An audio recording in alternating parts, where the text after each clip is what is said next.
Hi everybody, and welcome to a video about tracheostomies and trach care. So I want to first introduce you to some of the equipment before we get to my friend here. So tracheostomy tubes come in various sizes. Usually they are based upon whether the patient is male or female, the size of the neck, the size of the airway, and that's a determination that is made by the provider or the surgeon who is actually placing the tube, okay? But they're all going to come in a box that is very similar to this. You'll notice on the box there is a brand name called Shiley. And this is pretty much the brand that makes all of the tracheostomy tubes. There are very few other brands around, so oftentimes tracheostomy tubes are referred to as Shileys. So you'll also notice here that it tells you what type of tracheostomy tube. And if you listen to the voice thread, you'll know that there are different types, right? There are cuffed and uncuffed. There are fenestrated and non-fenestrated. So what we have here is a tracheostomy tube that is cuffed, and it has an inner cannula. On the back side of the box, we'll get information about the size of the tube. So this is a size 6, okay? So this is kind of a small tracheostomy tube that would be used for a smaller size patient, perhaps even a pediatric patient. So inside of the box comes some packaging with the trach tube in it, and again, it gives you the information about what kind of tube it is and what the size is. So let's open this up and have a look at the pieces that we have here. So with the tracheostomy tube, we know that we're going to have a number of different pieces, right? We're going to have the tracheostomy tube itself. We're going to have the inner cannula, if applicable. Not everyone has an inner cannula, but most do. And we're also going to have something called the obturator. So let's take a look at what we have here. So this is the actual tracheostomy tube, and you can see at the bottom here, this is the cuff that is in place. We have an inner cannula that comes out. And so this portion is termed the outer cannula, and this would be inside of the patient. This portion here is the neck plate or the flange, and this is the part that rests up against the patient's neck. On the two sides, you see holes there that are used for the trach ties or the holder, right? And then we have the inner cannula. The inner cannula fits in like this, sort of slides in, and this particular inner cannula has a locking mechanism where if I give this a twist, I'll see now that my inner cannula is in place and doesn't pull out easily. If I want to release it, I just give it a little twist to the left and then pull out this inner cannula. This particular type of inner cannula here is a non-disposable inner cannula. So when doing tracheostomy care, not only are we going to take care of the stoma, right, the tracheostomy stoma site, but we're also going to take care of this inner cannula, and we will get to that in a moment. Now, when we talk about this cuff, the cuff is inflated to a point where it can hold the tracheostomy tube in place, right? But we don't want too much air in this cuff because it's inside the airway, right? So it could put pressure on the inside of the lining of the trachea and actually cause like a pressure ulcer in that area. You'll also notice sort of this little piece of tubing that's hanging out here, and at the end of it, it has a little bladder. And this is what we use this is the port that we're going to use to actually inflate that tracheostomy cuff. So we would attach a syringe to the end here, and we would inflate the cuff just enough so that the tracheostomy is not moving in and out of the patient, right? But not too much so that, again, we end up with that tracheal pressure ulcer or ulceration. So the amount of air that's put in here, or the fullness of this cuff, is directly correlated to the fullness of this little bladder. So right now we see that this cuff is completely deflated, and so is this bladder deflated. If we had air in this cuff, we would see air in this bladder. So being able, since we cannot see, right, if this tracheostomy tube is inside the patient, we cannot see how much the cuff is inflated. But we could feel with this bladder and know approximately how much air is in there. Okay, so that is our basic tracheostomy tube. The other piece of equipment I want to show you is that of the obturator. So this is the obturator. The obturator is only used for placement of the tracheostomy tube. You'll notice that the end of it here is like a little bit rounded and it's very smooth.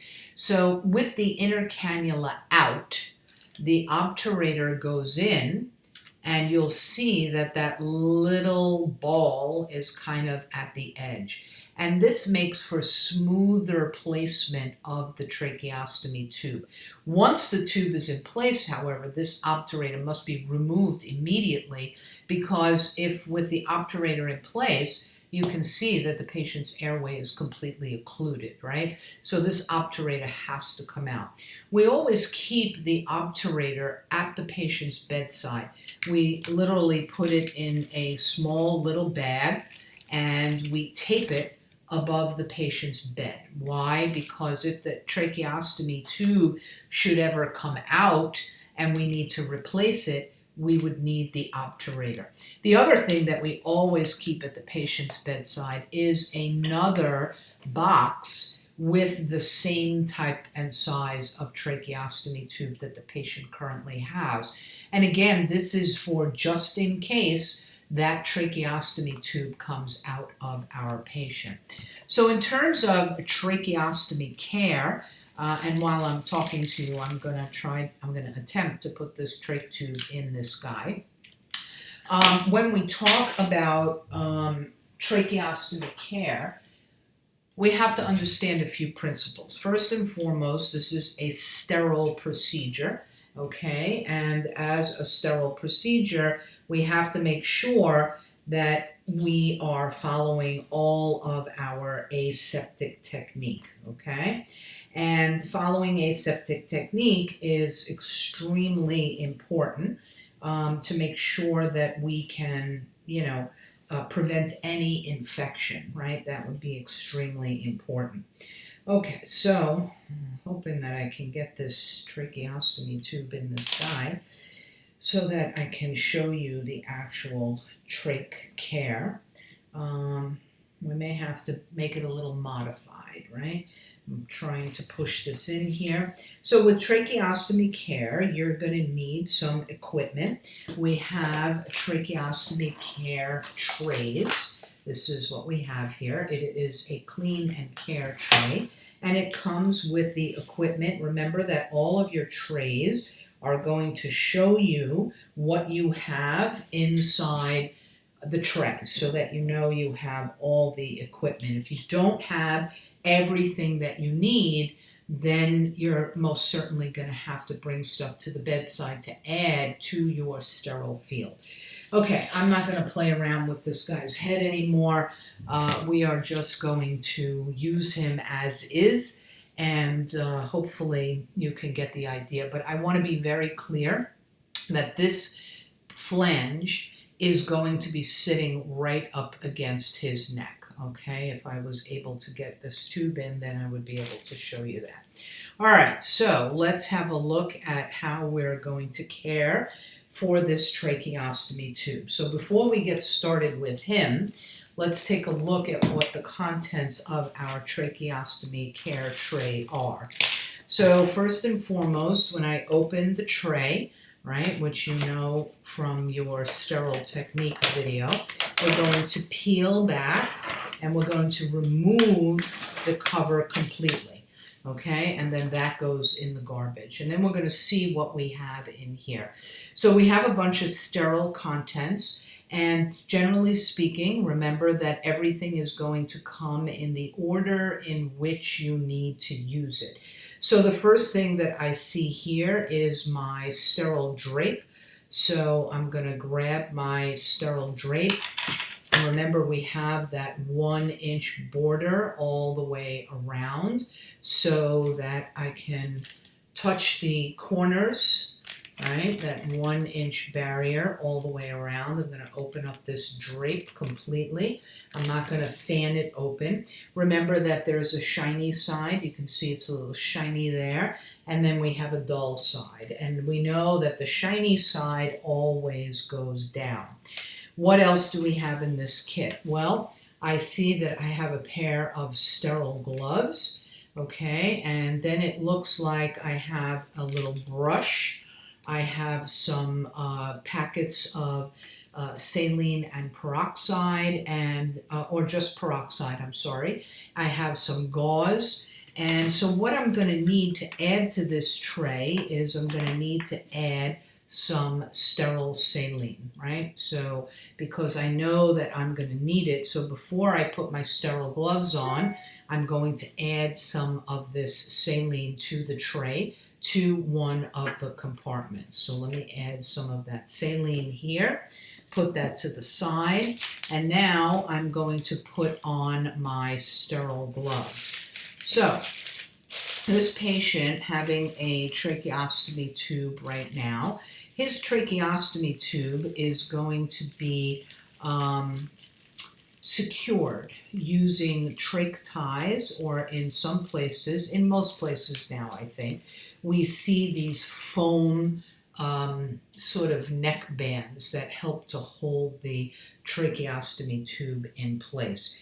Now I'm going to put some trach ties on my gentleman right now to hold this tracheostomy tube in place while we are doing the care for the trach.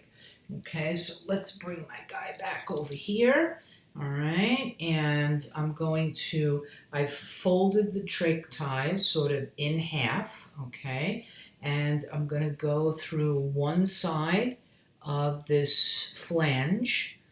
I'm going to bring this through here, making like a little slip knot. I'm going to come around the other side. I'm going to take just one end and put it through that flange, right, the hole on the other side, and then I'm going to tie these two pieces together. When we tie trach ties, please do not tie them in a knot. Okay, we generally tie them in a little bow so that if we need to open it quickly, we can do so without fiddling around with knots, okay? So I'm going to show you my guy here has his tracheostomy tube, right, all tied in place. And again, that flange, only because I can't get it there, this flange is up against the patient's neck. Okay, all right, so I have my sterile field positioned in front of my patient, and I poured my saline. I'm now going to put on some sterile gloves. So putting on sterile gloves, hopefully you've already watched the sterile technique video. I'm going to pick up the first glove by the cuff because we know that the cuff is indeed considered to be non-sterile. I'm going to put this first glove on, and then I'm going to pick up my second glove, right, without using my thumb. The thumb has to stay away. I'm picking it up by the inside of the cuff. I'm going to open up this portion here, get these 4 fingers in, and then follow with my thumb. And now my sterile gloves are in place. I'll fix this cuff a little bit. Now I can prepare the rest of the stuff that is inside of the tray. I'm going to take my brush out and place that on my sterile field to the side. I'm going to open up, I have 2 packages of peroxide. I am going to open up both of them, and I'm going to pour them into one of these other containers that are here. Okay, I'm going to pour this into here. So that's 1 peroxide. And you'll notice I'm picking up the tray by the inside of the tray, right, to keep my hands sterile. I'm going to open up my second peroxide, and I am going to now pour that into this same spot, okay? All right, now inside here, I have floating in here some long cotton-tipped applicators that I'm going to be able to use for cleaning various things. I'm going to keep my gauze dry right now. I have two kinds of gauze in here. I have a solid 4x4, place that on my sterile field, and then I have what's called a fenestrated piece of gauze, right? Also known as a split gauze, okay? And this is gauze that's going to go underneath that flange between the skin and the flange. I'm going to put that to the side. And then it looks like my kit has given me some additional new trach ties so that I could change the trach ties. All right, so let's get cleaning. So for the most part, we would have already removed our inner cannula.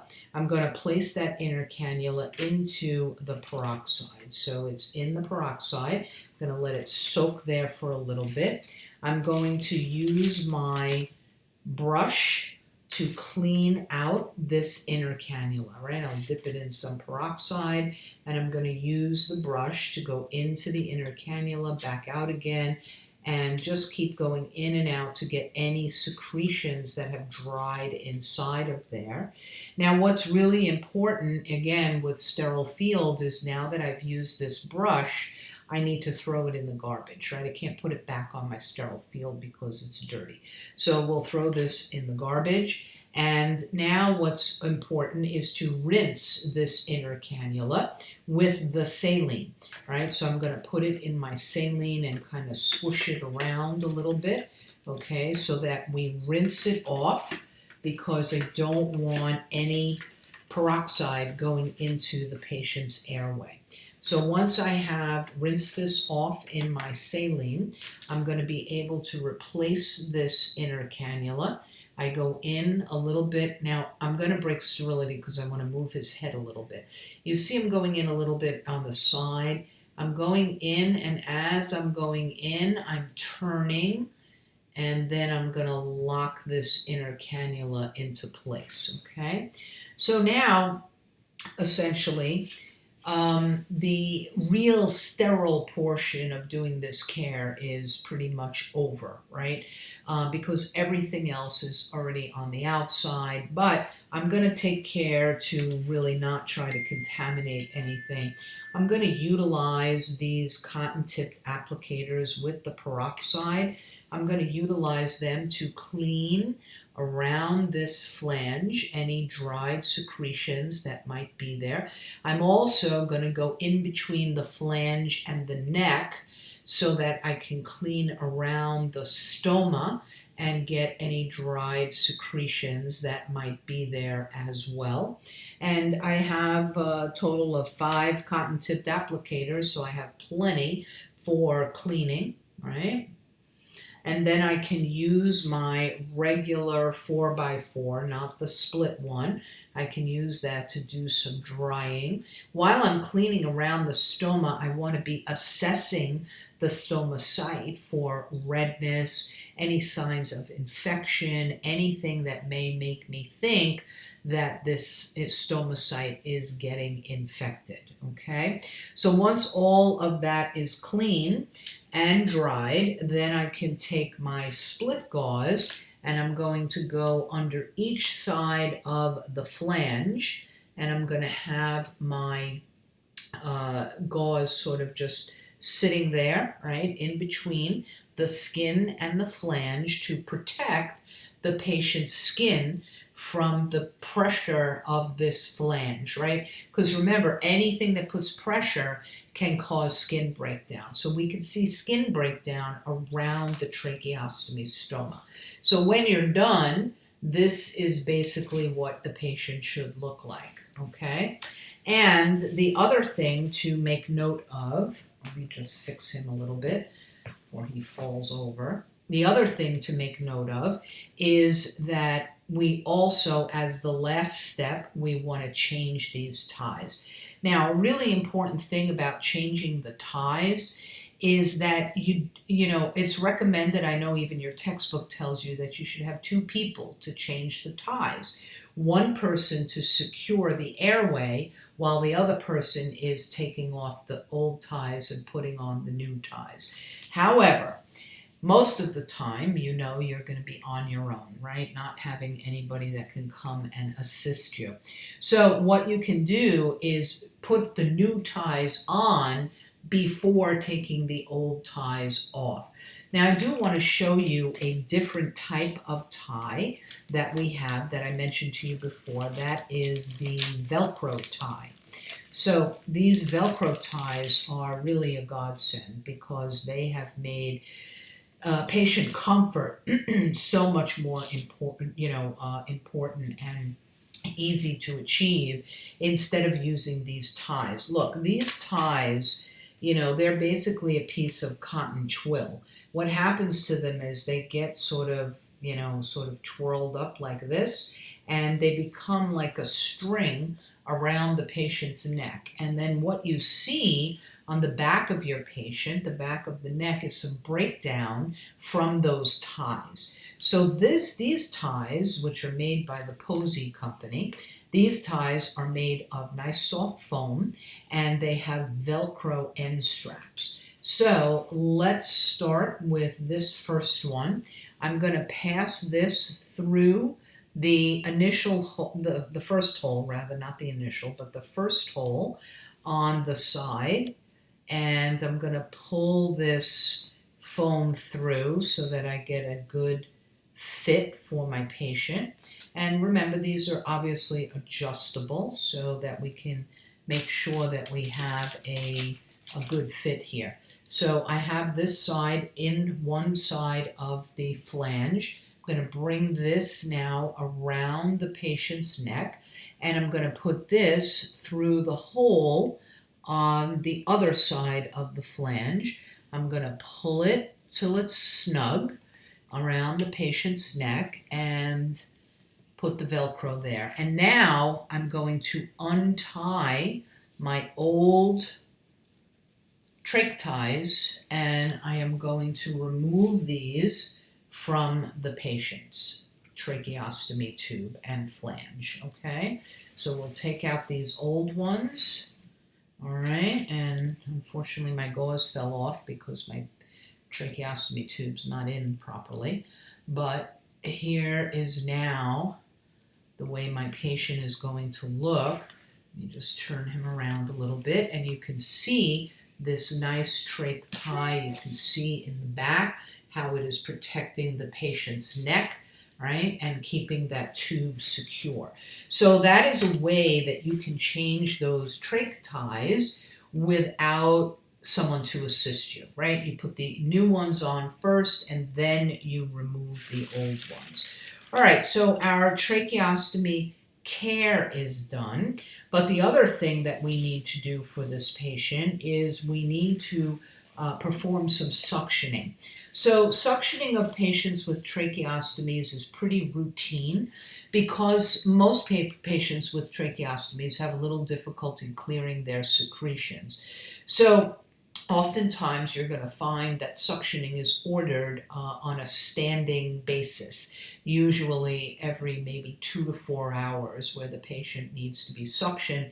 And then, of course, PRN based upon your assessment of the patient. So if they have a lot of secretions, you want to make sure that you're suctioning them frequently so that their airway stays clear, right? Because that is our optimal goal, is to make sure that their airway is always clear.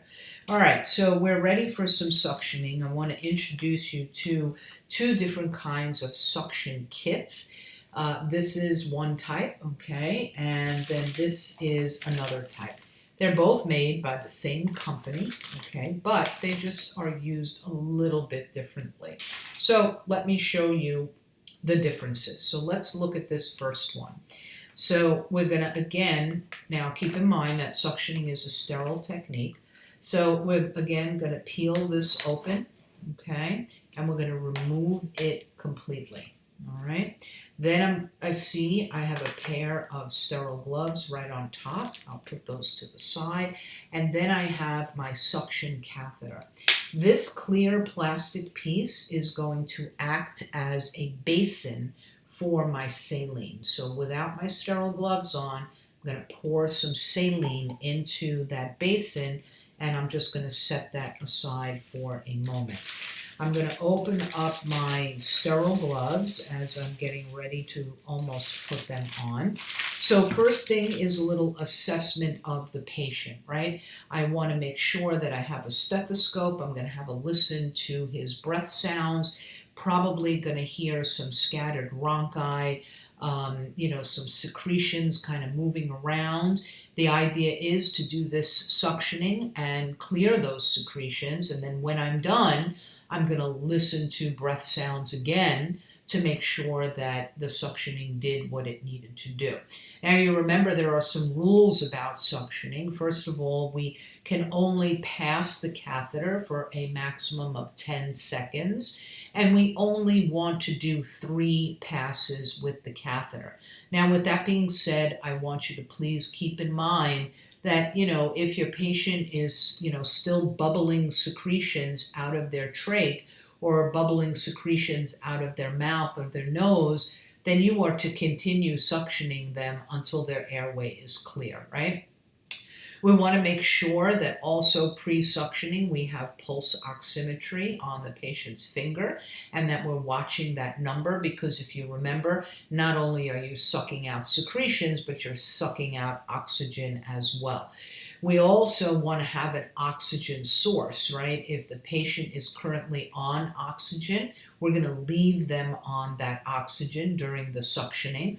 If they're not on if they're not on oxygen, then we're going to have, for the patients with a tracheostomy, we're going to have an ambu bag available so that we can pre-oxygenate the patient before suctioning and then oxygenate them in between each of the passes of suctioning. Again, keeping in mind that we are sucking out oxygen while we are sucking out secretions.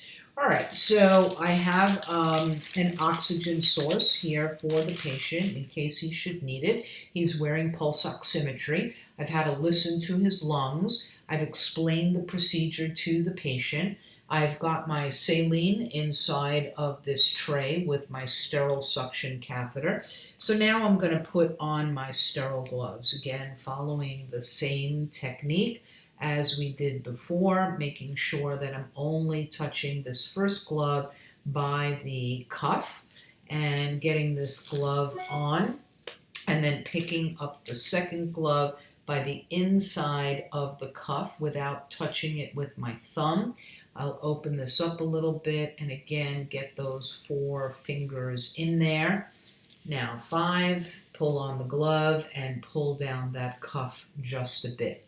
Now this is a sterile procedure to the point where I'm going to have 1 sterile hand and 1 dirty hand. Okay, so the dirty hand is going to be connecting the suction catheter to the suction tubing, which in turn goes to either your wall suction or your portable suction machine.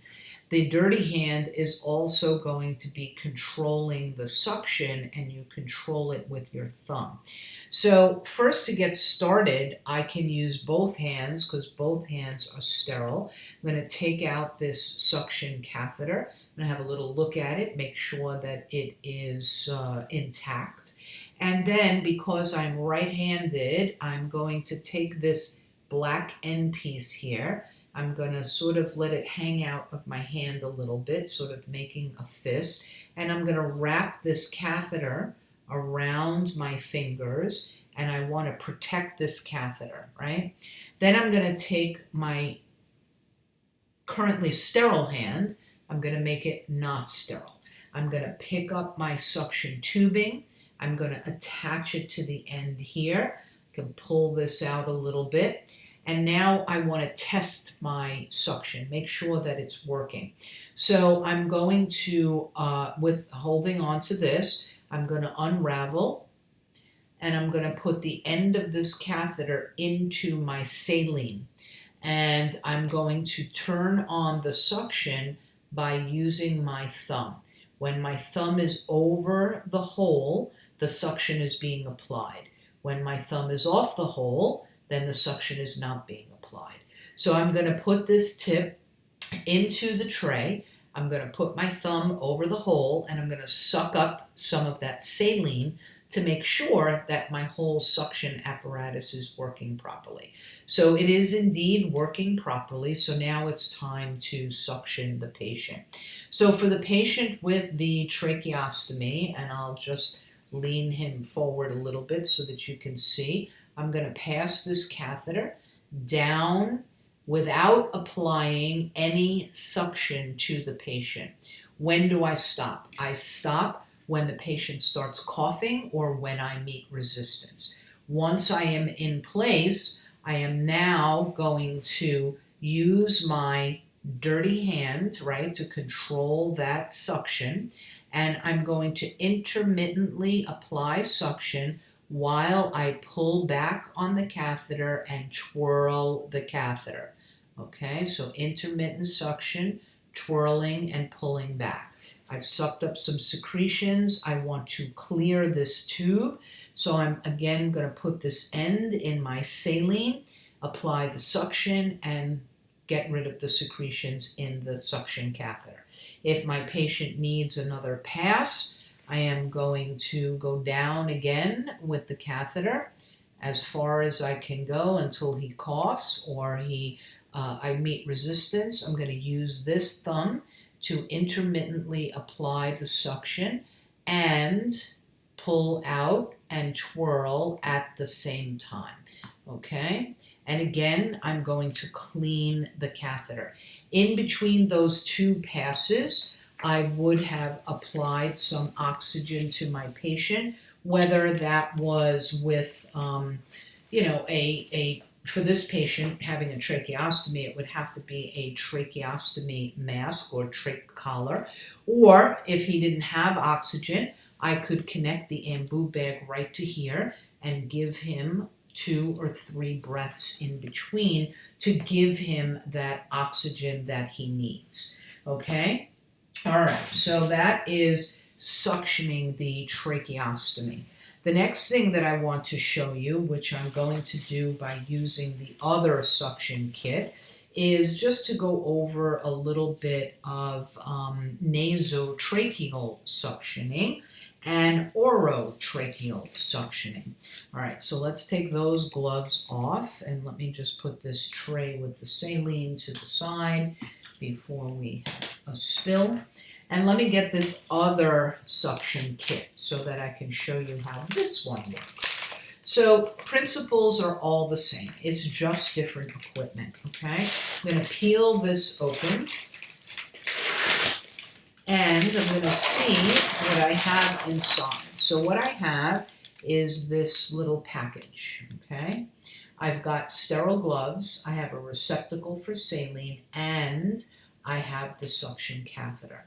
So I am going to pull out this little box. And this box, if you take it and pinch it, okay, making sure, you'll see it has a plastic liner. Your fingers cannot go on the plastic, right, because that's sterile. I'm going to, so if I needed to, I can open up a little bit here, and I'm going to pinch this, and it turns into a little box. And then I'm going to take my saline, and I'm going to pour some into this plastic lined box. I'm going to set this to the side. Now I'm going to open up this package. And in this package, as I open it, I'm going to see that I have a pair of sterile gloves on top, and then there is another package underneath that contains my suction catheter. So because the gloves are on top, that tells me that I have to put the gloves on first. So let me grab one glove, first glove by the cuff, right? And we're going to get this glove on. And then I'm going to pick up again that second glove by inside the cuff. Open it up a little bit and get this second hand in here. Okay. Fix this glove. Now I can pick up this package. And in this package, I have a suction catheter. It's the same thing, doesn't have a black end. It has a clear sort of light blue end, okay? Functions the same exact way. So what to do first? First, I'm going to, again, have that sterile hand. I'm going to grab onto this piece. I'm going to wrap this around my fingers, protect that end of the catheter from getting contaminated. I'm now going to contaminate this hand by connecting the suction to here. I'm going to turn on my suction machine or turn it on the wall. I'm going to test my suction again. Unravel this. You'll notice I can only hold on to this part now because this hand is contaminated. I'm going to close this up. I'm going to put it in my saline and suck up some saline. Make sure that this is working. Now, if we're doing nasotracheal suctioning, we're going up the nose, we're going to need a little bit of lubricant, right? And that lubricant I would have gotten and put on the inside of my sterile packaging so that it remains sterile. I would put my suction catheter through that lubricant, okay? Get this catheter nice and lubed. I would explain to the patient the procedure because this is not a comfortable procedure to have done, right? Patients are going to be pulling their head back from you. They're going to be trying to push your hands away. It's just not a pleasant experience. I'm going to put this in the patient's nostril, okay? And I'm going to thread this catheter again until I meet resistance or until the patient starts coughing. And same process, intermittently apply the suction, twirl, and remove the catheter, okay? Give them back their oxygen and then clear out your catheter with the saline. Apply the suction and get some saline there, and then we can go down again. Same process as the trach. The only difference is the lubrication. Intermittent suction, twirling and pulling the catheter back. Giving your patient oxygen in between, 10-second pass, no more than 3 unless your patient is in respiratory distress. We can go down one nostril. We can now go down the second nostril if we wanted to, okay? But remember, both nostrils go to the same airway. So if you go down one nostril, it's not really usually necessary to go down the other one.